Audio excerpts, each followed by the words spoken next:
ਪੰਜਾਬੀ ਭਾਸ਼ਾ ਨੂੰ ਪਿਆਰ ਕਰਨ ਵਾਲੇ ਸਰੋਤਿਆਂ ਦਾ ਤਹਿ ਦਿਲੋਂ ਧੰਨਵਾਦ। ਅੱਜ ਤੁਸੀਂ ਸੁਣੋਗੇ ਡਾਕਟਰ ਨਰਿੰਦਰ ਸਿੰਘ ਕਪੂਰ ਜੀ ਦੁਆਰਾ ਲਿਖੀ ਕਿਤਾਬ ਬੁਨਿਆਦਾਂ।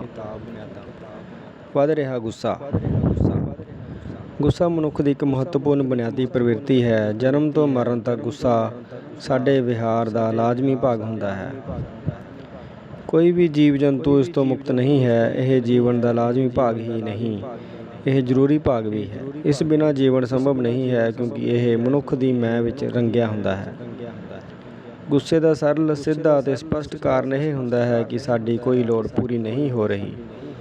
ਕਿਸੇ ਦੀ ਲੋੜ, ਉਦੇਸ਼ ਜਾਂ ਨਿਸ਼ਾਨੇ ਦੀ ਪੂਰਤੀ ਵਿੱਚ ਰੁਕਾਵਟ ਗੁੱਸਾ ਉਪਜਾਉਂਦੀ ਹੈ। ਜਦੋਂ ਕਿਸੇ ਨੂੰ ਉਸਦਾ ਚਾਹਿਆ ਪ੍ਰਾਪਤ ਨਹੀਂ ਹੁੰਦਾ ਤਾਂ ਪ੍ਰਗਟਾਏ ਗਏ ਪ੍ਰਤੀਕਰਮਾਂ ਵਿੱਚ ਗੁੱਸਾ ਮੋਹਰੀ ਹੁੰਦਾ ਹੈ। ਗਾਲ ਗੁੱਸੇ ਦਾ ਆਪ ਮੁਹਾਰਾ ਪ੍ਰਗਟਾਅ ਹੁੰਦੀ ਹੈ। ਨਾਰਾਜ਼ਗੀ, ਉਦਾਸੀ, ਨਿਰਾਸ਼ਤਾ ਆਦਿ ਅਸੰਤੁਸ਼ਟ ਵਿਅਕਤੀ ਦੇ ਹੋਰ ਪ੍ਰਤੀਕਰਮ ਹੁੰਦੇ ਹਨ। ਸਾਡੇ ਉਦੇਸ਼ ਦੀ ਪੂਰਤੀ ਜਾਂ ਚਾਹੀ ਚੀਜ਼ ਦੀ ਪ੍ਰਾਪਤੀ ਨਾ ਹੋਣ ਦੇ ਅਨੇਕਾਂ ਕਾਰਨ ਹੋ ਸਕਦੇ ਹਨ। ਜਿਵੇਂ ਜੋ ਅਸੀਂ ਚਾਹੁੰਦੇ ਹਾਂ ਉਸ ਨੂੰ ਚਾਹੁਣ ਵਾਲੇ ਹੋਰ ਵੀ ਅਨੇਕਾਂ ਹੁੰਦੇ ਹਨ। ਇਵੇਂ ਹੋਰਾਂ ਨਾਲ ਸਾਡੇ ਹਿੱਤ ਭਿੜਦੇ ਹਨ। ਹਿੱਤਾਂ ਦੇ ਭਿੜਨ ਨਾਲ ਗੁੱਸਾ, ਧਮਕੀ, ਲੜਾਈ ਅਤੇ ਜੰਗ ਉਪਜਦੀ ਹੈ। ਗੁੱਸੇ ਨਾਲ ਦਬਾਓ, ਤਣਾਓ, ਢਹਿੰਦੀ ਕਲਾ, ਹਮਲਾਵਰੀ ਬਿਰਤੀ, ਸਾੜਾ, ਈਰਖਾ, ਨਿੰਦਾ ਆਦਿ ਅਲਾਮਤਾਂ ਵੀ ਪ੍ਰਗਟ ਹੁੰਦੀਆਂ ਹਨ। ਇਵੇਂ ਗੁੱਸਾ ਸਮਾਜਿਕ ਵਿਹਾਰ ਅਤੇ ਵਰਤਾਓ ਦਾ ਵੀ ਇੱਕ ਅੰਗ ਹੈ। ਇਕੱਲਿਆਂ ਜਾਂ ਆਪਣੇ ਆਪ ਨਾਲ ਗੁੱਸੇ ਨਹੀਂ ਹੋਇਆ ਜਾ ਸਕਦਾ। ਜਦੋਂ ਮਨੁੱਖ ਵਿੱਚ ਗੁੱਸਾ ਪ੍ਰਗਟਾਉਣ ਦੀ ਹਿੰਮਤ ਨਹੀਂ ਹੁੰਦੀ ਜਾਂ ਉਸ ਨੂੰ ਗੁੱਸਾ ਪ੍ਰਗਟਾਉਣ ਨਹੀਂ ਦਿੱਤਾ ਜਾਂਦਾ ਤਾਂ ਉਹ ਇਕੱਲਾ ਅਲੱਗ-ਅਲੱਗ ਹੋ ਜਾਂਦਾ ਹੈ ਅਤੇ ਕਈ ਵਾਰ ਉਹ ਆਤਮ-ਘਾਤ ਦਾ ਯਤਨ ਵੀ ਕਰਦਾ ਹੈ। ਇਕੱਲਾ ਹੋ ਕੇ ਮਨੁੱਖ ਉਦਾਸ, ਮਾਯੂਸ, ਪਰੇਸ਼ਾਨ, ਦੁਖੀ ਆਦਿ ਹੁੰਦਾ ਹੈ। ਸ਼ਕਤੀਸ਼ਾਲੀ ਵਿਅਕਤੀ ਚੀਜ਼ਾਂ ਭੰਨਦਾ ਹੈ ਅਤੇ ਬਦਲਾ ਲੈਣ ਬਾਰੇ ਸੋਚਦਾ ਹੈ। ਜਿੱਥੇ ਦੋ ਜਾਂ ਵਧੇਰੇ ਵਿਅਕਤੀ ਹੋਣਗੇ ਉੱਥੇ ਕਦੇ ਨਾ ਕਦੇ ਟਕਰਾਅ ਹੋਵੇਗਾ ਅਤੇ ਗੁੱਸਾ ਉਪਜੇਗਾ। ਮਨੁੱਖ ਕਈ ਵਾਰ ਗਰਮ ਹੀ ਨਹੀਂ ਹੁੰਦਾ, ਉਬਲਦਾ ਵੀ ਹੈ। ਉਹ ਉਬਲਦਾ ਹੀ ਨਹੀਂ, ਸਾੜਦਾ ਵੀ ਹੈ। ਗੁੱਸਾ ਆਪਣੇ ਆਪ ਨੂੰ ਅਤੇ ਆਪਣੇ ਹਿੱਤਾਂ ਨੂੰ ਕੁਚਲੇ ਜਾਣ ਤੋਂ ਰੋਕਣ ਦਾ ਇੱਕ ਹਥਿਆਰ ਹੁੰਦਾ ਹੈ। ਪੱਖਪਾਤ, ਵਿਤਕਰਾ, ਅਨਿਆਂ, ਵਧੀਕੀ ਆਦਿ ਸਥਿਤੀਆਂ ਹਰ ਕਿਸੇ ਵਿੱਚ ਗੁੱਸਾ ਉਪਜਾਉਂਦੀਆਂ ਹਨ। ਜਦੋਂ ਪਰਿਸਥਿਤੀਆਂ ਵਿਰੋਧੀ ਹੋਣ, ਨੇਮ ਅਸਾਵੇਂ ਹੋਣ, ਵਿਤਕਰਾ ਪ੍ਰਤੱਖ ਹੋਵੇ, ਵੰਡ ਅਸਾਵੀ ਹੋਵੇ, ਵਿਹਾਰ ਅਪਮਾਨਜਨਕ ਹੋਵੇ ਤਾਂ ਗੁੱਸਾ ਚੜ੍ਹਨਾ ਮਨੁੱਖ ਦੇ ਮਨੁੱਖ ਹੋਣ ਦਾ ਪ੍ਰਮਾਣ ਹੁੰਦਾ ਹੈ। ਆਮ ਕਰਕੇ ਹਰ ਕਿਸੇ ਨੂੰ ਸਪਤਾਹ ਵਿੱਚ 3-4 ਵਾਰ ਗੁੱਸਾ ਆਉਂਦਾ ਹੈ। ਕਈ ਇੱਕ ਦਿਨ ਵਿੱਚ ਹੀ 4-5 ਵਾਰੀ ਗੁੱਸੇ ਹੁੰਦੇ ਰਹਿੰਦੇ ਹਨ। ਕਈਆਂ ਨੂੰ ਹਰ ਵੇਲੇ ਗੁੱਸਾ ਚੜ੍ਹਿਆ ਰਹਿੰਦਾ ਹੈ। ਕਈ ਅਹੁਦੇ ਕਾਰਨ ਥਾਣੇਦਾਰਾਂ ਵਾਂਗ ਗੁਸੈਲ ਹੁੰਦੇ ਹਨ। ਠੰਡੀਆਂ ਅਤੇ ਸਖਤ ਇਸਤਰੀਆਂ ਨੂੰ ਗੁੱਸਾ ਜਲਦੀ ਚੜ੍ਹਦਾ ਹੈ। ਕਈਆਂ ਨੂੰ ਗੁੱਸੇ ਦੇ ਰੋਹਬ ਹੋਣ ਦਾ ਭੁਲੇਖਾ ਹੁੰਦਾ ਹੈ। ਰੋਹਬ ਵਿਖਾਉਣ ਵਾਲੇ ਸਮਝੌਤਾ ਨਹੀਂ ਕਰਦੇ, ਈਨ ਮਨਵਾਉਂਦੇ ਅਤੇ ਸਬਕ ਸਿਖਾਉਂਦੇ ਹਨ। ਕਈ ਵਾਰੀ ਗੱਲ ਗੁੱਸੇ ਨਾਲ ਕਹੀ ਜਾਂਦੀ ਹੈ, ਕਈ ਵਾਰੀ ਪ੍ਰਤੀਕਰਮ ਗੁੱਸੇ ਨਾਲ ਪ੍ਰਗਟਾਇਆ ਜਾਂਦਾ ਹੈ। ਉਂਝ ਗੁੱਸੇ ਹੋਣਾ ਪਸੰਦ ਕੋਈ ਨਹੀਂ ਕਰਦਾ, ਪਰ ਹਰ ਕੋਈ ਗੁੱਸੇ ਹੁੰਦਾ ਹੈ। ਜਿਹੜਾ ਗੁੱਸਾ ਸਾਨੂੰ ਚੰਗਾ ਨਹੀਂ ਲੱਗਦਾ ਉਹ ਦੂਜਿਆਂ ਦਾ ਗੁੱਸਾ ਹੁੰਦਾ ਹੈ। ਗੁੱਸੇ ਦੀ ਹਾਲਤ ਵਿੱਚ ਮਨੁੱਖ ਕੋਝਾ ਲੱਗਦਾ ਹੈ, ਪਰ ਉਸ ਨੂੰ ਅਹਿਸਾਸ ਆਪਣੇ ਸ਼ਕਤੀਸ਼ਾਲੀ ਹੋਣ ਦਾ ਹੁੰਦਾ ਹੈ। ਗੁਸੈਲ ਵਿਅਕਤੀ ਅਕਸਰ ਲੜਾਕੇ ਹੁੰਦੇ ਹਨ, ਪਰ ਉਹ ਸਮਝਦੇ ਆਪਣੇ ਆਪ ਨੂੰ ਬਹਾਦਰ ਅਤੇ ਅਣਖੀਲੇ ਹਨ। ਉਦੇਸ਼ ਤੋਂ ਬਿਨਾਂ ਗੁੱਸਾ ਕਰਨਾ ਸੰਭਵ ਨਹੀਂ ਹੁੰਦਾ। ਗੁੱਸੇ ਦਾ ਉਦੇਸ਼ ਅਕਸਰ ਦੂਜੇ ਦੇ ਵਿਹਾਰ ਵਿੱਚ ਤਬਦੀਲੀ ਲਿਆਉਣਾ ਹੁੰਦਾ ਹੈ ਅਤੇ ਸਥਿਤੀ ਨੂੰ ਕਾਬੂ ਤੋਂ ਬਾਹਰ ਜਾਣ ਤੋਂ ਰੋਕਣਾ ਹੁੰਦਾ ਹੈ। ਜਦੋਂ ਗੁੱਸਾ ਹਾਂ ਪੱਖੀ ਹੋ ਜਾਵੇ ਤਾਂ ਇਹ ਸਿੱਧਤ ਬਣ ਜਾਂਦਾ ਹੈ। ਸਿੱਧਤ ਨਾਲ ਰਲ ਕੇ ਕਲਪਨਾ, ਚੰਡੀ ਦੀ ਵਾਰ ਜਾਂ ਸ਼ਾਹ ਮੁਹੰਮਦ ਦਾ ਜੰਗਨਾਮਾ ਬਣ ਜਾਂਦੀ ਹੈ। ਪਿਆਰ ਵਿੱਚ ਗੁੱਸੇ ਦੇ ਦੋਵੇਂ ਰੂਪ ਪ੍ਰਗਟ ਹੁੰਦੇ ਹਨ, ਪ੍ਰੇਮਿਕਾ ਲਈ ਸਿੱਧਤ ਅਤੇ ਰਕੀਬ ਲਈ ਗੁੱਸਾ। ਸਧਾਰਨ ਭਾਵਾਂ ਵਾਲਾ ਵਿਅਕਤੀ ਕੁਝ ਸਿਰਜਦਾ ਨਹੀਂ, ਪਰ ਵੱਡੇ ਬੰਦਿਆਂ ਦੇ ਗੁੱਸੇ ਵਿੱਚ ਇਨਕਲਾਬ ਦਾ ਵੇਗ ਅਤੇ ਬਗਾਵਤ ਦਾ ਜੋਸ਼ ਹੁੰਦਾ ਹੈ। ਸਮਾਜਿਕ ਅਤੇ ਸੱਭਿਆਚਾਰਕ ਖੇਤਰਾਂ ਵਿੱਚ ਗੁੱਸੇ ਨਾਲ ਅਸੀਂ ਅਕਸਰ ਆਪਣੇ ਸ਼ੁਭਚਿੰਤਕਾਂ ਨੂੰ ਪੀੜਿਤ ਕਰਦੇ ਅਤੇ ਉਹਨਾਂ ਦਾ ਨੁਕਸਾਨ ਕਰਦੇ ਹਾਂ।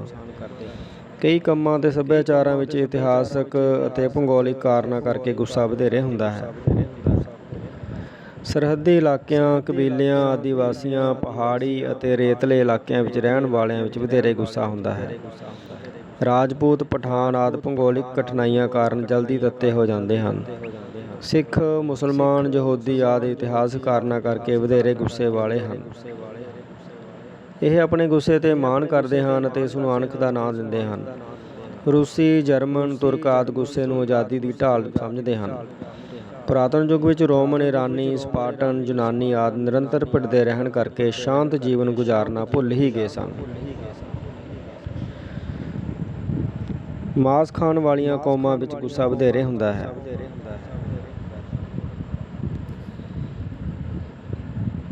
ਗੁੱਸੇ ਵਾਲੇ ਸਮਾਜਾਂ ਦੇ ਲੋਕ ਕੋਈ ਨਾ ਕੋਈ ਝਗੜਾ ਉਪਜਾਈ ਰੱਖਦੇ ਹਨ। ਇਹ ਅੰਦੋਲਨ ਬੜੇ ਕਰਦੇ ਹਨ, ਪਰ ਕੁਝ ਪ੍ਰਾਪਤ ਕਰਨ ਵਿੱਚ ਅਸਫਲ ਅਤੇ ਫੈਸਲੇ ਕਰਨ ਵਿੱਚ ਫਾਡੀ ਹੁੰਦੇ ਹਨ। ਇਹ ਲੜਾਕੇ ਹੀ ਹੁੰਦੇ ਹਨ, ਬਹਾਦਰ ਨਹੀਂ।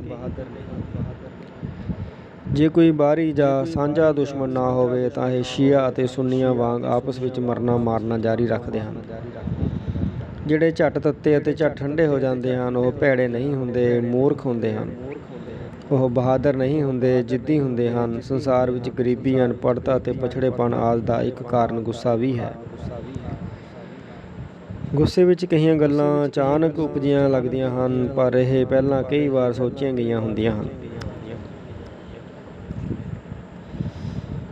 ਕੰਮ ਵਾਲੀ ਥਾਂ 'ਤੇ ਸਭ ਤੋਂ ਵੱਧ ਗੁੱਸਾ ਉਸ 'ਤੇ ਆਉਂਦਾ ਹੈ ਜਿਹੜਾ ਸਾਡੇ ਨਾਲੋਂ ਯੋਗ ਘੱਟ ਹੋਵੇ ਪਰ ਚੁਸਤ ਚਲਾਕ ਵਧੇਰੇ ਹੋਵੇ। ਗੁੱਸੇ ਵਾਲੀ ਸਥਿਤੀ ਦਾ ਆਰੰਭ ਗੱਲਬਾਤ ਨਾਲ ਹੁੰਦਾ ਹੈ, ਜਿਹੜੀ ਬਹਿਸ ਬਣ ਜਾਂਦੀ ਹੈ ਅਤੇ ਹੱਥੋਂ-ਪਾਈ ਹੋ ਨਿਬੜਦੀ ਹੈ। ਹੱਥੋਂ-ਪਾਈ ਲੜਾਈ ਦਾ ਰੂਪ ਧਾਰਦੀ ਹੈ। ਹੋਰ ਵਿਅਕਤੀ ਹਥਿਆਰਾਂ ਨਾਲ ਸ਼ਾਮਲ ਹੋ ਜਾਂਦੇ ਹਨ ਅਤੇ ਦੋਵੇਂ ਧਿਰਾਂ ਆਪਸ ਵਿੱਚ ਕਤਲ ਕਰਨ ਤੱਕ ਜਾ ਸਕਦੀਆਂ ਹਨ। ਸੜਕ ਉੱਤੇ ਆਵਾਜਾਈ ਵਿੱਚ ਆਪਣੇ ਆਪ ਨੂੰ ਅੱਗੇ ਰੱਖਣ ਦਾ ਯਤਨ ਪਹਿਲਾਂ ਬਹਿਸ ਅਤੇ ਕੁਝ ਪਲਾਂ ਵਿੱਚ ਹੀ ਲੜਾਈ ਹੋ ਨਿਬੜਦਾ ਹੈ। ਹੁਣ ਹਰ ਥਾਂ ਭੀੜ ਹੋਣ ਕਰਕੇ ਹਰ ਸਥਿਤੀ ਗੁੱਸੇ ਵਾਲੀ ਹੋਣ ਲੱਗ ਪਈ ਹੈ। ਜਦੋਂ ਵੀ ਬਹਿਸ ਹੋਵੇਗੀ, ਵਧੇਰੇ ਗੁੱਸੇ ਵਾਲੀ ਧਿਰ ਦਲੀਲ ਗਲਤ ਦੇਵੇਗੀ, ਪਰ ਉਹ ਠਹਿਰਾਏਗੀ ਆਪਣੇ ਆਪ ਨੂੰ ਸਹੀ।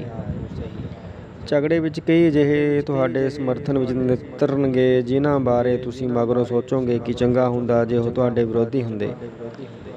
ਬਹਿਸ ਕਰਨ ਵਾਲੇ ਝੱਟ ਗੁੱਸੇ ਹੋ ਜਾਣ ਕਾਰਨ ਕਿਸੇ ਸਮੱਸਿਆ ਨੂੰ ਸਮਝਣ ਦਾ ਯਤਨ ਹੀ ਨਹੀਂ ਕਰਦੇ, ਸੋ ਇਹ ਹਰ ਤਾਣੀ ਨੂੰ ਉਲਝਾਉਂਦੇ ਹਨ। ਹਰੇਕ ਵਿਅਕਤੀ ਦੇ ਗੁੱਸੇ ਹੋਣ ਦਾ ਕਾਰਨ, ਗੁੱਸੇ ਦੀ ਮਾਤਰਾ ਅਤੇ ਮਿਆਦ ਅਤੇ ਗੁੱਸੇ ਦੀ ਕਿਸਮ ਵੱਖਰੀ ਹੁੰਦੀ ਹੈ। ਕਿਸ਼ਤਾਂ ਵਿੱਚ ਗੁੱਸਾ ਕਰਨਾ ਸੰਭਵ ਨਹੀਂ ਹੁੰਦਾ। ਇਹ ਸਾਰਾ ਇੱਕੋ ਵਾਰ ਪੂਰਾ ਜ਼ੋਰ ਲਾ ਕੇ ਲਗਾਤਾਰ ਕਰਨਾ ਪੈਂਦਾ ਹੈ। ਗੁੱਸੇ ਦੀ ਹਾਲਤ ਵਿੱਚ ਮਨੁੱਖ ਕੋਈ ਹੋਰ ਹੀ ਬੰਦਾ ਬਣ ਜਾਂਦਾ ਹੈ। ਉਸ ਦੀ ਸ਼ਕਲ ਹੀ ਨਹੀਂ, ਤੱਕਣੀ ਅਤੇ ਸ਼ਬਦਾਵਲੀ ਵੀ ਬਦਲ ਜਾਂਦੀ ਹੈ।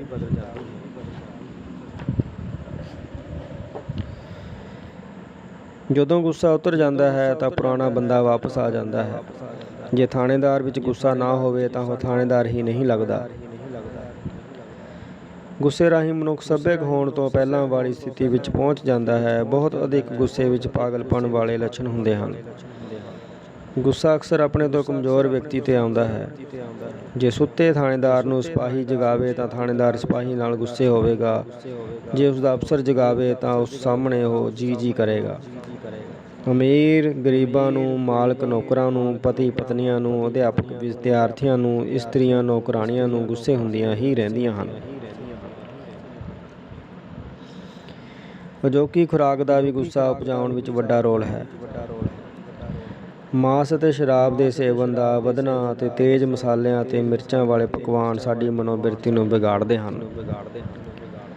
ਸਵੇਰ ਦੇ ਮੁਕਾਬਲੇ ਸ਼ਾਮ ਨੂੰ ਪ੍ਰਦੂਸ਼ਣ ਕਾਰਨ ਗੁੱਸਾ ਵਧੇਰੇ ਚੜ੍ਹਦਾ ਹੈ। ਪੌਣ ਪਾਣੀ ਵੀ ਗੁੱਸਾ ਉਪਜਾਉਣ ਦਾ ਕਾਰਨ ਬਣ ਜਾਂਦਾ ਹੈ। ਗਰਮੀਆਂ ਵਿੱਚ ਗੁੱਸਾ ਵਧੇਰੇ ਉਪਜਦਾ ਹੈ। ਧਰਮਾਂ ਦੀ ਭਰਮਾਰ ਕਾਰਨ ਹੁਣ ਧਰਮ ਮਨ ਦੀ ਸ਼ਾਂਤੀ ਦੀ ਥਾਂ ਮਨੁੱਖ ਨੂੰ ਪਰੇਸ਼ਾਨ ਹੀ ਕਰਦੇ ਹਨ। ਆਰਥਿਕ ਹਾਲਤਾਂ ਵੀ ਗੁੱਸਾ ਉਪਜਾਉਂਦੀਆਂ ਹਨ। ਜਦੋਂ ਚੀਜ਼ਾਂ ਵਸਤਾਂ ਦੀਆਂ ਕੀਮਤਾਂ ਬੇਮੁਹਾਰ ਹੁੰਦੀਆਂ ਹਨ ਤਾਂ ਪਤਨੀਆਂ ਅਤੇ ਬੱਚਿਆਂ ਦੀ ਮਾਰ ਕੁਟਾਈ ਵੱਧ ਜਾਂਦੀ ਹੈ। ਪਰਿਵਾਰ ਦੇ ਜੀਅ ਵਧੇਰੇ ਲੜਦੇ ਹਨ, ਜਿਸ ਕਾਰਨ ਨਾਜਾਇਜ਼ ਅਤੇ ਵਰਜਿਤ ਰਿਸ਼ਤਿਆਂ ਰਾਹੀਂ ਇੱਛਾਵਾਂ ਦੀ ਪੂਰਤੀ ਕੀਤੀ ਜਾਂਦੀ ਹੈ। ਆਰਥਿਕ ਪਰੇਸ਼ਾਨੀਆਂ ਦੇ ਉਪਜਾਏ ਗੁੱਸੇ ਕਾਰਨ ਤਲਾਕ ਵਾਪਰਦੇ ਹਨ, ਪਰਿਵਾਰ ਟੁੱਟਦੇ ਹਨ, ਜਾਇਦਾਦਾਂ ਬਾਰੇ ਮੁਕੱਦਮੇ ਵੱਧਦੇ ਹਨ। ਜਦੋਂ ਗੁੱਸੇ ਦੀ ਹਾਲਤ ਵਿੱਚ ਹੋਰਾਂ ਦੇ ਨਾਂ ਵਿੱਚ ਆਉਣ ਲੱਗ ਪੈਣ ਤਾਂ ਸਥਿਤੀ ਵਿਗੜ ਜਾਂਦੀ ਹੈ ਅਤੇ ਗੁੱਸਾ ਕੁਰਾਹੇ ਪੈ ਜਾਂਦਾ ਹੈ। ਜੇ ਇੱਕ ਸਸਤੀ ਚੀਜ਼ ਅਤੇ ਇੱਕ ਮਹਿੰਗੀ ਚੀਜ਼ ਦੋਵੇਂ ਪਈਆਂ ਹੋਣ ਤਾਂ ਮਹਿੰਗੀ ਚੀਜ਼ ਦਾ ਤੋੜਨਾ ਗੁੱਸਾ ਨਹੀਂ, ਪਾਗਲਪਨ ਕਹਾਏਗਾ। ਸੰਸਾਰ ਵਿੱਚ ਕਿਧਰੇ ਵੀ ਗੁੱਸੇ ਨਾਲ ਹੋਏ ਨੁਕਸਾਨ ਦਾ ਬੀਮਾ ਨਹੀਂ ਹੁੰਦਾ। ਗੁੱਸੇ ਨਾਲ ਚੁੱਕੇ ਹਥਿਆਰ ਦੀ ਮਾਰੂ ਤਾਕਤ ਵੱਧ ਜਾਂਦੀ ਹੈ। ਜਿਵੇਂ ਗੁੱਸੇ ਹੋਣ ਦੇ ਕਾਰਨ ਵੱਖ-ਵੱਖ ਹੁੰਦੇ ਹਨ, ਉਵੇਂ ਹੀ ਗੁੱਸੇ ਦੀ ਕਿਸਮ ਅਤੇ ਮਿਆਦ ਦੀ ਵੀ ਵੱਖਰੀ ਹੁੰਦੀ ਹੈ। ਇੱਕ ਹੀ ਵਿਅਕਤੀ ਨਾਲ ਘਰ ਅੰਦਰ ਹੋਰ ਕਾਰਨਾਂ ਕਰਕੇ, ਕੰਮ ਵਾਲੀ ਥਾਂ 'ਤੇ ਹੋਰ ਕਾਰਨਾਂ ਕਰਕੇ ਅਤੇ ਸਮਾਜਿਕ ਸਮਾਗਮਾਂ ਵਿੱਚ ਹੋਰ ਕਾਰਨਾਂ ਕਰਕੇ ਗੁੱਸੇ ਹੋਇਆ ਜਾਂਦਾ ਹੈ। ਗੁੱਸਾ ਜਿਤਨਾ ਵੱਧ ਹੋਵੇਗਾ ਉਤਨੀ ਹੀ ਜ਼ਿੰਦਗੀ ਘੱਟ ਜਾਵੇਗੀ। ਵਧੇਰੇ ਗੁੱਸੇ ਵਾਲੇ ਵਿਅਕਤੀ ਜਲਦੀ ਮਰ ਜਾਂਦੇ ਹਨ। ਇਹਨਾਂ ਲਈ ਲਗਭਗ 50 ਸਾਲ ਦੀ ਉਮਰ ਬੜੀ ਖਤਰੇ ਵਾਲੀ ਹੁੰਦੀ ਹੈ, ਕਿਉਂਕਿ ਇਸ ਉਮਰ ਵਿੱਚ ਜਾਂ ਕੋਈ ਵਾਰਦਾਤ ਹੋ ਜਾਂਦੀ ਹੈ ਜਾਂ ਕੋਈ ਸਰੀਰਕ ਸੰਕਟ ਉਪਜ ਪੈਂਦਾ ਹੈ। ਗੁੱਸਾ ਕਈ ਪ੍ਰਕਾਰ ਦਾ ਹੁੰਦਾ ਹੈ। ਪਹਿਲੀ ਕਿਸਮ ਅਨੁਸਾਰ ਕਈ ਜਨਮ ਤੋਂ ਹੀ ਵਧੇਰੇ ਗੁੱਸੇ ਵਾਲੇ ਹੁੰਦੇ ਹਨ। ਉਹਨਾਂ ਦੀ ਸਰੀਰਕ ਬਣਤਰ ਉਹਨਾਂ ਵਿੱਚ ਵਧੇਰੇ ਗੁੱਸਾ ਪਜਾਉਂਦੀ ਹੈ। ਇਹ ਇਹਨਾਂ ਦਾ ਸੁਭਾਵਕ ਵਿਹਾਰ ਹੁੰਦਾ ਹੈ। ਕਈ ਵਾਰੀ ਕੋਈ ਚੀਜ਼ਾਂ ਸਹੀ ਥਾਂ 'ਤੇ ਨਾ ਰੱਖਣ ਕਾਰਨ ਗੁੱਸੇ ਹੁੰਦਾ ਰਹਿੰਦਾ ਹੈ। ਕਾਮ ਤ੍ਰਿਪਤੀ ਕਾਰਨ ਪਤੀ ਪਤਨੀ ਵਿਚਕਾਰ ਗੁੱਸੇ ਦਾ ਪ੍ਰਗਟਾਵਾ ਵਧੇਰੇ ਹੁੰਦਾ ਹੈ। ਕਾਮ ਪੱਖੋਂ ਅਤ੍ਰਿਪਤ ਵਿਅਕਤੀ ਆਪ ਤੰਗ ਹੁੰਦੇ ਹਨ ਅਤੇ ਗੁੱਸੇ ਨਾਲ ਹੋਰਾਂ ਨੂੰ ਪਰੇਸ਼ਾਨ ਕਰਦੇ ਹਨ। ਇਹ ਜਿੱਥੇ ਜਾਂਦੇ ਹਨ ਉੱਥੇ ਹੀ ਸਮੱਸਿਆਵਾਂ ਉਸਾਰਦੇ ਹਨ। ਇਹ ਬਦਲੇਖੋਰ ਹੁੰਦੇ ਹਨ। ਇਹ ਹਰ ਵੇਲੇ ਹਰ ਕਿਸੇ ਨਾਲ ਗੁੱਸੇ ਹੀ ਹੁੰਦੇ ਹਨ। ਇਹ ਜਦੋਂ ਗੁੱਸੇ ਨਹੀਂ ਹੁੰਦੇ ਉਦੋਂ ਇਹਨਾਂ ਦਾ ਵਿਹਾਰ ਬੜਾ ਬਨਾਵਟੀ ਲੱਗਦਾ ਹੈ। ਸਾਡਾ ਇੱਕ ਅਫਸਰ ਹੁੰਦਾ ਸੀ। ਸਾਨੂੰ ਤਨਖਾਹ ਉਸਦਾ ਗੁੱਸਾ ਸਹਿਣ ਦੀ ਹੀ ਮਿਲਦੀ ਸੀ। ਜਦੋਂ ਕਦੇ ਉਹ ਪਿਆਰ ਨਾਲ ਬੋਲਦਾ ਸੀ, ਉਸ ਤੋਂ ਮਗਰੋਂ ਕੋਈ ਮੁਸੀਬਤ ਜ਼ਰੂਰ ਵਾਪਰਦੀ ਸੀ, ਜਿਸ ਕਾਰਨ ਉਸਨੂੰ ਗੁੱਸੇ ਹੋਣ ਦੀ ਮੌਜ ਮਾਣਨ ਦਾ ਅਵਸਰ ਮਿਲ ਜਾਂਦਾ ਸੀ। ਵਸਤੂ ਵਿੱਚ ਪਿਆਰ ਨਾਲ ਬੋਲ ਕੇ ਉਹ ਸਾਨੂੰ ਖਤਰੇ ਸੰਬੰਧੀ ਉਵੇਸਲੇ ਕਰ ਦਿੰਦਾ ਸੀ। ਕਈਆਂ ਨੂੰ ਗੁੱਸੇ ਹੋਣ ਦਾ ਹੀ ਨਹੀਂ, ਲੜਨ ਦਾ ਵੀ ਸ਼ੌਕ ਹੁੰਦਾ ਹੈ। ਗੁੱਸੇ ਦੀ ਹਾਲਤ ਵਿੱਚ ਬੋਲਣ ਵਾਲੀ ਧਿਰ ਅਕਸਰ ਪਛਤਾਉਂਦੀ ਹੈ ਅਤੇ ਚੁੱਪ ਰਹਿ ਕੇ ਗੁੱਸਾ ਸਹਿਣ ਵਾਲੀ ਧਿਰ ਅੱਗੇ ਮਗਰੋਂ ਪਛਤਾਵਾ ਕਰਦੀ ਹੈ। ਦੂਜੀ ਕਿਸਮ ਦਾ ਗੁੱਸਾ ਧਮਕੀਆਂ ਦੇਣ ਵਾਲੇ ਕਮਜ਼ੋਰ ਵਿਅਕਤੀਆਂ ਦਾ ਹੁੰਦਾ ਹੈ। ਇਹ ਹੁੰਦੇ ਕਮਜ਼ੋਰ ਹਨ ਪਰ ਦਿੰਦੇ ਧਮਕੀਆਂ ਹਨ। ਇਕੱਲੀ ਰਹਿਣ ਵਾਲੀ ਇੱਕ ਡਰਪੋਕ ਇਸਤਰੀ ਨੂੰ ਜਦੋਂ ਰਾਤ ਨੂੰ ਕੋਈ ਖੜਾਕ ਸੁਣਦਾ ਸੀ ਤਾਂ ਉਹ ਬੜੇ ਗੁੱਸੇ ਨਾਲ ਬੋਲਦੀ ਸੀ, ਕੌਣ ਹੈ? ਦਿਨ ਵੇਲੇ ਜਦੋਂ ਕੋਈ ਪਰੇਸ਼ਾਨ ਕਰਦਾ ਸੀ ਤਾਂ ਕਹਿੰਦੀ ਸੀ, ਤੂੰ ਮੈਨੂੰ ਜਾਣਦਾ ਨਹੀਂ, ਮੈਂ ਕੁੱਟ-ਕੁੱਟ ਕੇ ਤੇਰਾ ਭੜਥਾ ਬਣਾ ਦਿਆਂਗੀ। ਸੱਸ ਨੂੰਹ ਦਾ ਪਰਸਪਰ ਗੁੱਸਾ ਵੀ ਇਸੇ ਵੰਨਗੀ ਵਿੱਚ ਆਉਂਦਾ ਹੈ। ਤੀਜੀ ਕਿਸਮ ਦਾ ਗੁੱਸਾ ਉਹ ਹੁੰਦਾ ਹੈ ਜਿਸ ਵਿੱਚ ਗੁੱਸੇ ਹੋਣ ਵਾਲਾ ਅਕਸਰ ਆਪਣਾ ਨੁਕਸਾਨ ਕਰ ਲੈਂਦਾ ਹੈ।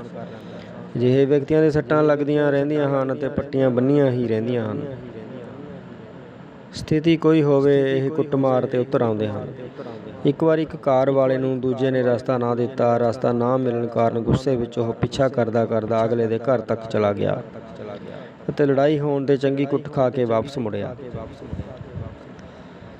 ਚੌਥੀ ਕਿਸਮ ਦਾ ਗੁੱਸਾ ਫਤਵੇ ਦੇਣ ਵਿੱਚ, ਹੋਰ ਧਰਮਾਂ ਜਾਤਾਂ ਨੂੰ ਵੰਡਣ ਵਿੱਚ, ਹਰ ਚੀਜ਼ ਵਿੱਚ ਨੁਕਸ ਕੱਢਣ ਵਿੱਚ ਅਤੇ ਹਰ ਕਿਸੇ ਦੀ ਬੇਇੱਜ਼ਤੀ ਕਰਨ ਵਿੱਚ ਪ੍ਰਗਟ ਹੁੰਦਾ ਹੈ। ਜਦੋਂ ਯੁੱਧ ਜਾਂ ਫਸਾਦ ਜਾਂ ਚੋਣਾਂ ਹੁੰਦੀਆਂ ਹਨ ਤਾਂ ਇਹ ਗੁੱਸਾ ਪ੍ਰਗਟ ਹੁੰਦਾ ਹੈ। ਇਸ ਗੁੱਸੇ ਵਿੱਚ ਨਫ਼ਰਤ ਦੇ ਅੰਸ਼ ਹੁੰਦੇ ਹਨ। ਪੰਜਵੀਂ ਪ੍ਰਕਾਰ ਦਾ ਗੁੱਸਾ ਸੰਸਾਰ ਨੂੰ ਸੁਧਾਰਨ, ਸਬਕ ਸਿਖਾਉਣ, ਤਬਾਹੀ ਮਚਾਉਣ, ਮਰਨ ਮਾਰਨ ਵਿੱਚ ਪ੍ਰਗਟ ਹੁੰਦਾ ਹੈ। ਇਹ ਗੁੱਸਾ ਸੰਗਰਾਮੀਆਂ, ਜੁਝਾਰੂਆਂ, ਜਹਾਦੀਆਂ, ਅੱਤਵਾਦੀਆਂ, ਕੱਟੜਪੰਥੀਆਂ ਵਿੱਚ ਹੁੰਦਾ ਹੈ। ਗੁੱਸਾ ਕਿਸੇ ਪ੍ਰਕਾਰ ਦਾ ਹੋਵੇ, ਉਸ ਵਿੱਚ ਹਥਿਆਰ ਪ੍ਰਾਪਤ ਕਰਨ ਦੀ ਬਿਰਤੀ ਜਾਗਦੀ ਹੈ। ਗੁਸੈਲ ਵਿਅਕਤੀ ਕੋਲ ਤਰਕ ਨਹੀਂ ਹੁੰਦਾ, ਹਥਿਆਰ ਹੁੰਦਾ ਹੈ, ਦਲੀਲ ਨਹੀਂ ਹੁੰਦੀ, ਆਪਣਾ ਘੜਿਆ ਕੱਟੜ ਸਿਧਾਂਤ ਹੁੰਦਾ ਹੈ। ਗੁੱਸੇ ਦਾ ਇਲਾਜ ਤਾਂ ਕੋਈ ਨਹੀਂ, ਪਰ ਫਿਰ ਵੀ ਗੁੱਸੇ ਸੰਬੰਧੀ ਕੁਝ ਉਪਯੋਗੀ ਪੈਂਤੜੇ ਅਪਣਾਉਣ ਦੀ ਲੋੜ ਹੈ। ਇਹ ਸਮਝਣਾ ਜ਼ਰੂਰੀ ਹੈ ਕਿ ਰਿਸ਼ਤੇ ਸਾਂਝਾਂ ਕਾਰਨ ਮਜ਼ਬੂਤ ਹੁੰਦੇ ਹਨ ਅਤੇ ਵਖਰੇਵਿਆਂ ਕਾਰਨ ਦਿਲਚਸਪ ਬਣਦੇ ਹਨ। ਕਿਸੇ ਆਪਣੇ ਨਾਲ ਗੁੱਸੇ ਜਿਤਨਾ ਮਰਜ਼ੀ ਹੋਵੋ, ਪਰ ਲੜਨਾ ਮਨ੍ਹਾ ਹੈ। ਜੇ ਤੁਸੀਂ ਆਪਣੇ ਗੁੱਸੇ ਨਾਲ ਕਿਸੇ ਨੂੰ ਨਾਰਾਜ਼ ਕੀਤਾ ਹੈ ਤਾਂ ਉਸ ਨੂੰ ਮਨਾਉਣ ਦੀ ਜ਼ਿੰਮੇਵਾਰੀ ਵੀ ਤੁਹਾਡੀ ਹੈ। ਗੁੱਸੇ ਹੋਣਾ ਲੋੜ ਭਾਵੇਂ ਹੋਵੇ, ਪਰ ਇਹ ਸ਼ੌਕ ਨਹੀਂ ਬਣਨਾ ਚਾਹੀਦਾ। ਗੁੱਸੇ ਵਿੱਚ ਤਲਾਕ ਦੇਣ ਦੀ ਧਮਕੀ ਨਹੀਂ ਦੇਣੀ ਚਾਹੀਦੀ। ਇਸ ਨਾਲ ਦੂਜੀ ਧਿਰ ਦਾ ਤੁਹਾਡੇ ਵਿੱਚ ਵਿਸ਼ਵਾਸ ਮੁੱਕ ਜਾਂਦਾ ਹੈ। ਪਤੀ ਪਤਨੀ ਵਿੱਚ ਗੁੱਸੇ ਵਾਲਾ ਝਗੜਾ ਉਦੋਂ ਤੱਕ ਚੱਲਦਾ ਹੈ ਜਦੋਂ ਤੱਕ ਕੋਈ ਨਵੀਂ ਸਾਂਝੀ ਸਮੱਸਿਆ ਨਹੀਂ ਉਪਜਦੀ। ਜਦੋਂ ਘਰ ਮੁੜੋ ਤਾਂ ਪੂਰੇ ਪ੍ਰਸੰਨ ਅਤੇ ਸਬੂਤੇ ਮੁੜੋ। ਅੱਧੇ ਖੇਤ ਜਾਂ ਦੁਕਾਨ ਜਾਂ ਦਫ਼ਤਰ ਵਿੱਚ ਨਾ ਰਹਿ ਜਾਓ। ਗੁੱਸਾ ਆਉਂਦਾ ਕਿੱਥੋਂ ਹੈ? ਇਹ ਸਾਡੇ ਅੰਦਰੋਂ ਉਪਜਦਾ ਹੈ। ਸਾਡੇ ਖੂਨ ਦੀ ਕਿਸਮ, ਤੱਤਾਂ ਦੀ ਵਾਧ ਘਾਟ, ਸਰੀਰ ਵਿੱਚ ਵੱਖ-ਵੱਖ ਤੇਜ਼ਾਬਾਂ ਦੀ ਮਾਤਰਾ, ਭੋਜਨ ਵਿਚਲੇ ਮਿਰਚ ਮਸਾਲੇ, ਖਾਣ ਪੀਣ ਦੀ ਥੁੜ, ਰਿਹਾਇਸ਼ ਦਾ ਤੰਗ ਸਥਾਨ, ਰੁਜ਼ਗਾਰ ਦੀ ਸਮੱਸਿਆ, ਹੋਰਾਂ ਨਾਲ ਸਾਡੇ ਸੰਬੰਧ, ਵਾਤਾਵਰਨ, ਮੌਸਮ ਆਦਿ ਵਿਚਲੇ ਅਸੰਤੁਲਨ ਆਦਿ ਹਰ ਕਿਸੇ ਵਿੱਚ ਗੁੱਸਾ ਉਪਜਾਉਂਦੇ ਹਨ। ਤੰਗ ਗਲੀਆਂ, ਹਨੇਰੇ ਘਰਾਂ, ਗੰਦੀਆਂ ਬਸਤੀਆਂ ਵਿੱਚ ਰਹਿਣ ਵਾਲੇ ਬੇਰੁਜ਼ਗਾਰ, ਅਨਪੜ੍ਹ ਅਤੇ ਪਛੜੇ ਲੋਕਾਂ ਵਿੱਚ ਗੁੱਸਾ ਵਧੇਰੇ ਹੁੰਦਾ ਹੈ। ਜਿਨ੍ਹਾਂ ਨਾਲ ਸਦੀਆਂ ਤੋਂ ਬੇਇਨਸਾਫੀ ਹੋ ਰਹੀ ਹੈ, ਉਹ ਹੁਣ ਆਪਣਾ ਗੁੱਸਾ ਪ੍ਰਗਟਾ ਰਹੇ ਹਨ। ਉਂਝ ਤਾਂ ਮੇਲਿਆਂ, ਤਿਉਹਾਰਾਂ ਆਦਿ ਵਿੱਚ ਸਾਡੇ ਅੰਦਰੋਂ ਉਪਜਣ ਵਾਲੇ ਵਿਰੋਧਾਂ ਅਤੇ ਗੁੱਸੇ ਦੇ ਭਾਵਾਂ ਨੂੰ ਖਾਰਜ ਕਰਨ ਦੀ ਸ਼ਕਤੀ ਹੁੰਦੀ ਹੈ, ਪਰ ਕਈ ਵਾਰੀ ਵਿਸ਼ੇਸ਼ ਕਾਰਨਾਂ ਕਰਕੇ ਸਮਾਜਿਕ, ਆਰਥਿਕ ਅਤੇ ਰਾਜਨੀਤਿਕ ਦਬਾਵਾਂ, ਤਣਾਵਾਂ ਕਾਰਨ ਗੁੱਸਾ ਇਕੱਠਾ ਹੁੰਦਾ ਰਹਿੰਦਾ ਹੈ, ਜਿਹੜਾ ਫਸਾਦਾਂ, ਅੱਗਾਂ, ਲੁੱਟਾਂ ਖੋਹਾਂ, ਹੜਤਾਲਾਂ, ਅੰਦੋਲਨਾਂ ਆਦਿ ਵਿੱਚ ਪ੍ਰਗਟ ਹੁੰਦਾ ਹੈ। ਸਾਡੇ ਦੇਸ਼ ਦੀ ਨਿਆਂ ਪ੍ਰਣਾਲੀ ਸੁਸਤ ਹੈ, ਪੁਲਿਸ ਦਾ ਵਿਹਾਰ ਭੈੜਾ ਹੈ, ਸੋ ਭੜਕੇ ਹੋਏ ਲੋਕ ਆਪ ਹੀ ਇਨਸਾਫ ਕਰਨ ਲੱਗ ਪੈਂਦੇ ਹਨ। ਧਰਮ ਅਤੇ ਰਾਜਨੀਤੀ ਵੀ ਲੋਕਾਂ ਨੂੰ ਭੜਕਾ ਕੇ ਹਿੰਸਾ ਕਰਵਾਉਂਦੇ ਹਨ। ਕੰਮਕਾਜੀ ਥਾਵਾਂ ਅਤੇ ਜ਼ਿੰਦਗੀ ਵਿੱਚ ਆਪਣੇ ਪਛੜ ਜਾਣ ਅਤੇ ਮਗਰੋਂ ਆਉਣ ਵਾਲਿਆਂ ਦੇ ਅੱਗੇ ਲੰਘ ਜਾਣ ਨਾਲ ਵੀ ਗੁੱਸੇ ਭਰੇ ਵਿਰੋਧ ਉਪਜਦੇ ਹਨ। ਕਈ ਵਾਰੀ ਕਿਸੇ ਖੇਤਰ, ਭਾਸ਼ਾ, ਫਿਰਕੇ, ਜਾਤ ਦੇ ਲੋਕਾਂ ਦੀਆਂ ਆਸਾਂ ਉਮੀਦਾਂ ਜਦੋਂ ਪੂਰੀਆਂ ਨਹੀਂ ਹੁੰਦੀਆਂ ਤਾਂ ਉੱਥੇ ਅੱਤਵਾਦੀ ਅਤੇ ਆਤੰਕਵਾਦੀ ਲਹਿਰਾਂ ਉਪਜਦੀਆਂ ਹਨ। ਕਈ ਇਲਾਕਿਆਂ ਵਿੱਚ ਹਥਿਆਰਬੰਦ ਅੰਦੋਲਨ ਵੀ ਚੱਲਦੇ ਹਨ। ਕਈ ਵਿਰੋਧ ਸਿਧਾਂਤਕ ਹੁੰਦੇ ਹਨ। ਬਹੁ ਗਿਣਤੀ ਅਕਸਰ ਘੱਟ ਗਿਣਤੀ ਨੂੰ ਅਚੇਤ ਹੀ ਕੁਚਲਦੀ ਰਹਿੰਦੀ ਹੈ। ਕਈ ਥਾਈਂ ਹਿਟਲਰ ਵਾਂਗ ਯਹੂਦੀਆਂ ਨੂੰ ਗੁੱਸੇ ਅਤੇ ਨਫ਼ਰਤ ਦਾ ਸ਼ਿਕਾਰ ਬਣਾਇਆ ਜਾਂਦਾ ਹੈ। ਪ੍ਰਚਾਰ ਅਤੇ ਪ੍ਰਾਪੇਗੰਡੇ ਦੀਆਂ ਵਿਧੀਆਂ ਵਰਤ ਕੇ ਵੀ ਆਪਣੇ ਹਿੱਤਾਂ ਵਾਸਤੇ ਹਾਕਮ ਵੱਲੋਂ ਲੋਕਾਂ ਨੂੰ ਭੜਕਾਇਆ ਜਾਂਦਾ ਹੈ। ਮਾਰਕਸਵਾਦ ਨੇ ਗੁੱਸੇ ਭਰੇ ਹਿੰਸਕ ਸੰਘਰਸ਼ਾਂ ਨੂੰ ਉਤਸ਼ਾਹ ਦਿੱਤਾ ਹੈ। ਰਾਜਨੀਤਿਕ ਅਤੇ ਆਰਥਿਕ ਕਾਰਨਾਂ ਕਰਕੇ ਅਕਸਰ ਵਿਦੇਸ਼ੀ ਤਾਕਤਾਂ ਵੀ ਅਮਨ ਸ਼ਾਂਤੀ ਨਹੀਂ ਹੋਣ ਦਿੰਦੀਆਂ। ਲੋੜਾਂ ਦੀ ਥਾਂ ਇੱਛਾਵਾਂ ਦਾ ਬੋਲਬਾਲਾ ਹੋਣ, ਬਾਜ਼ਾਰ ਵਿੱਚ ਚੀਜ਼ਾਂ ਦੀ ਭਰਮਾਰ ਹੋਣ ਅਤੇ ਇਹਨਾਂ ਨੂੰ ਖਰੀਦਣ ਦੀ ਸ਼ਕਤੀ ਦੀ ਅਣਹੋਂਦ ਵੀ ਆਮ ਸਧਾਰਨ ਲੋਕਾਂ ਵਿੱਚ ਗੁੱਸੇ ਭਰੀਆਂ ਅਪਰਾਧਿਕ ਰੁਚੀਆਂ ਉਪਜਾਉਂਦੀ ਹੈ। ਜਿਨ੍ਹਾਂ ਲੋਕਾਂ ਦੀਆਂ ਬੁਨਿਆਦੀ ਲੋੜਾਂ ਪੂਰੀਆਂ ਨਾ ਹੋ ਰਹੀਆਂ ਹੋਣ, ਉਹ ਨੈਤਿਕ ਕਦਰਾਂ ਕੀਮਤਾਂ ਤੋਂ ਸੱਖਣੇ ਹੁੰਦੇ ਹਨ। ਹੁਣ ਅਪਰਾਧ ਵੀ ਇੱਕ ਕਿੱਤਾ ਬਣ ਗਿਆ ਹੈ।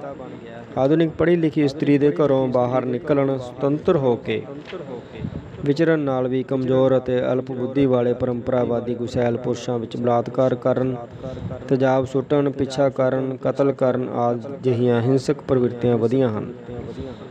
ਕਈ ਸਦੀਆਂ ਧਰਮਾਂ ਨੇ ਸੇਵਾ, ਸਮਰਪਣ ਅਤੇ ਸਮਾਧੀ ਰਾਹੀਂ ਗੁੱਸੇ ਨੂੰ ਮਾਰਨ ਅਤੇ ਕਾਬੂ ਕਰਨ ਦਾ ਉਪਦੇਸ਼ ਦਿੱਤਾ ਹੈ।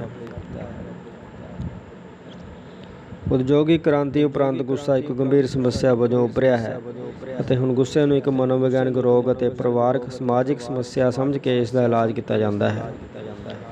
ਮਨੋਵਿਗਿਆਨ ਅਨੁਸਾਰ ਗੁੱਸੇ ਨੂੰ ਕੁਚਲਣ ਦੇ ਲਾਭਾਂ ਨਾਲੋਂ ਨੁਕਸਾਨ ਵਧੇਰੇ ਹਨ। ਇਸ ਲਈ ਖੇਡਾਂ, ਕਸਰਤਾਂ, ਮੈਰਾਥਨ ਦੌੜਾਂ, ਤਿਉਹਾਰਾਂ, ਮੁਕਾਬਲਿਆਂ ਆਦਿ ਰਾਹੀਂ ਗੁੱਸੇ ਨੂੰ ਖਾਰਜ ਕਰਨ ਦੇ ਸੁਝਾਅ ਦਿੱਤੇ ਜਾਂਦੇ ਹਨ। ਇਹ ਸਮਝਣਾ ਜ਼ਰੂਰੀ ਹੈ ਕਿ ਮਨੁੱਖ ਵਿੱਚ ਗੁੱਸਾ ਇੱਕ ਸੁਭਾਵਿਕ ਅਤੇ ਬੁਨਿਆਦੀ ਪ੍ਰਵਿਰਤੀ ਹੈ, ਕਿਉਂਕਿ ਇਹ ਸਵੈ ਰੱਖਿਆ ਦਾ ਹਥਿਆਰ ਹੈ। ਚਿਕਿਤਸਾ ਪ੍ਰਣਾਲੀ ਵਿੱਚ ਪਹਿਲਾਂ ਗੁੱਸੇ ਦੇ ਕਾਰਨਾਂ ਅਤੇ ਸਰੋਤਾਂ ਨੂੰ ਲੱਭ ਕੇ ਫਿਰ ਇਸ ਨੂੰ ਉਸਾਰੂ ਢੰਗਾਂ ਨਾਲ ਪ੍ਰਗਟਾਉਣ ਦਾ ਅਵਸਰ ਦਿੱਤਾ ਜਾਂਦਾ ਹੈ। ਲੰਮੇ ਸਾਹ ਲੈਣ, ਸੈਰ ਅਤੇ ਯੋਗ ਕਰਨ ਅਤੇ ਕੋਈ ਸ਼ੌਂਕ ਪਾਲਣ ਨਾਲ ਅਤੇ ਨੀਂਦਰ ਦੀ ਲੋੜ ਪੂਰੀ ਕਰਨ ਨਾਲ ਵੀ ਗੁੱਸਾ ਘਟਦਾ ਹੈ। ਇਸਤਰੀ ਜਦੋਂ ਆਪਣੀ ਸਮੱਸਿਆ ਦੱਸਦੀ ਹੈ ਤਾਂ ਉਹ ਆਪਣੀ ਸਮੱਸਿਆ 'ਤੇ ਕੇਂਦਰਿਤ ਨਹੀਂ ਰਹਿੰਦੀ, ਉਹ ਵੇਰਵਿਆਂ ਦੇ ਢੇਰ ਲਾ ਦਿੰਦੀ ਹੈ। ਉਹ ਸਾਬਤ ਕਰਨ ਦਾ ਯਤਨ ਕਰਦੀ ਹੈ ਕਿ ਉਹ ਬੜੀ ਪੀੜਤ ਹੈ। ਸੋ ਮਨੋਵਿਗਿਆਨੀ ਇਸਤਰੀਆਂ ਨੂੰ ਆਪਣੇ ਗਿੱਲੇ ਸ਼ਿਕਵੇ ਖੁੱਲ੍ਹ ਕੇ ਪ੍ਰਗਟਾਉਣ ਦੀ ਪ੍ਰੇਰਨਾ ਦਿੰਦੇ ਹਨ। ਗੁੱਸੇ ਦੀ ਹਾਲਤ ਵਿੱਚ ਸੌਣ ਦਾ ਯਤਨ ਕਰਨ ਨਾਲ ਹੋਰ ਗੁੱਸਾ ਚੜ੍ਹੇਗਾ। ਲੋੜ ਗੁੱਸੇ ਨੂੰ ਕੁਚਲਣ ਦੀ ਨਹੀਂ, ਲੋੜ ਇਸ ਨੂੰ ਨਿਯੰਤਰਣ ਵਿੱਚ ਰੱਖਣ ਦੀ ਹੈ। ਗੁੱਸੇ ਨੂੰ ਨਿਯੰਤਰਣ ਵਿੱਚ ਰੱਖਣ ਅਤੇ ਇਸ ਦੀ ਸ਼ਕਤੀ ਨੂੰ ਉਸਾਰੂ ਅਤੇ ਉਪਜਾਊ ਕਾਰਜਾਂ ਵਿੱਚ ਲਾਉਣ ਦੇ ਪੱਖੋਂ ਸੰਬੰਧਿਤ ਵਿਅਕਤੀ ਆਪਣੇ ਜੀਵਨ ਨੂੰ ਨੇਮਬੱਧ ਕਰਕੇ ਅਤੇ ਅਨੁਸ਼ਾਸਨ ਲਾਗੂ ਕਰਕੇ ਪਰਿਵਾਰ ਅਤੇ ਸਮਾਜ ਵਿੱਚ ਉਸਾਰੂ ਯੋਗਦਾਨ ਪਾ ਸਕਦਾ ਹੈ। ਮਾਹਿਰਾਂ ਤੋਂ ਲੋੜੀਂਦੀ ਸਹਾਇਤਾ ਅਤੇ ਅਗਵਾਈ ਇਸ ਪੱਖੋਂ ਬੜੀ ਲਾਭਕਾਰੀ ਸਾਬਤ ਹੁੰਦੀ ਹੈ। ਚੈਨਲ ਨੂੰ ਸਬਸਕ੍ਰਾਈਬ ਕਰਨ ਲਈ ਧੰਨਵਾਦ। ਤੁਹਾਡਾ ਦਿਨ ਸ਼ੁਭ ਰਹੇ।